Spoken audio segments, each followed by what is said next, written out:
Most people have no idea that these toxic persistent chemicals are applied to products that they're purchasing, like rain jackets, mattress pads, and tablecloths. I should have a choice. I didn't consent to being exposed to these chemicals. There was no warning attached to the label that said this may cause cancer. Most of the products we tested that were marketed as stain or water resistant contained toxic chemicals. PFAS are a large class of highly persistent chemicals. So when they're manufactured and used, what we get is widespread drinking water contamination. I was reading the front page of our local newspaper, and they had this big headline that toxins taint the water in Wilmington. And so I started doing a lot of research, trying to figure out, is my water as polluted as Wilmington's water? And it turned out, yes, there's a chemical company 80 miles upstream of the river. And that chemical company had been using our river as its toilet, essentially, and just dumping all of their chemicals, these forever chemicals, apparently. We tested 60 products from 10 major retailers, including outdoor apparel, bedding, and tablecloths and napkins for the presence of PFAS. PFAS have been linked to really serious health problems, including cancer, harm to the immune system, and increased cholesterol.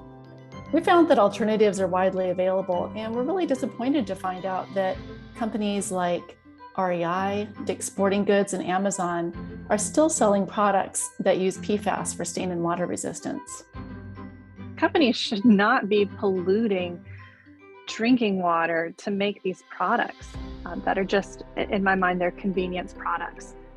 This is not a product that is saving a life. When PFAS are used in products, they don't go away. So what we find is that they build up in our homes, in our air, and they're even in our breast milk. And that's a failure. It's a failure of government. It's a failure of corporate responsibility.